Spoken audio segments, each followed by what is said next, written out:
Collection പോലില്ല. ഞാൻ പറഞ്ഞ women's കോളേജിന്റെ അവിടെ അങ്ങനെ പോയി നിൽക്കാം. ഞാൻ പറയുന്നതെല്ലാം കേൾക്കുന്നുണ്ടോ? എന്തുവാണ് എനിക്കിങ്ങനെ പെണ്ണെന്ന് പറഞ്ഞ അലർജിയാണ്.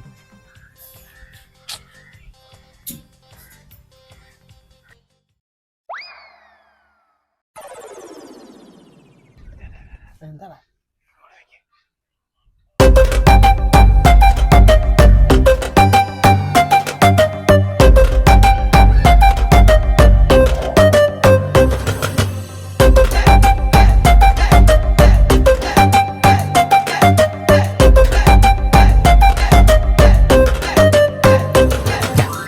നമുക്ക് പോയി മുട്ടി നോക്കിയാലോ? എന്ത് കാര്യത്തിന്? ഓൾറെഡി നീ കമ്മിറ്റഡ് അല്ലേ? നീ എന്ന് പറഞ്ഞ ചാകട നേരത്തെ ഉണ്ടല്ലോ. നിനക്കിത് എന്തിന്റെ കട? എടാ നിന്റെ ഈ മൈൻഡ് സെറ്റ് കാരണം നീ ഇപ്പോൾ സിംഗിൾ ആയിട്ടിരിക്കും. ഞാൻ അങ്ങ് സഹിച്ച് അവിടുത്തെ പാപ്പാ തന്നെ അങ്ങ് പോയാൽ മതി. നാട്ടുകാരിൽ നിന്ന് കിട്ടുന്ന മുട്ടും തന്നെ അങ്ങ് മേടിച്ചു. എടാ ആരോഗ്യം ഉണ്ടായി തന്തയെ പറ്റിച്ചാണെങ്കിലും ജീവിക്കുക. എങ്കിൽ ഞാൻ പോയി മുട്ടി നോക്കിട്ട് വരാം. ചെല്ലേ കിട്ടുന്ന വാങ്ങിച്ചോ.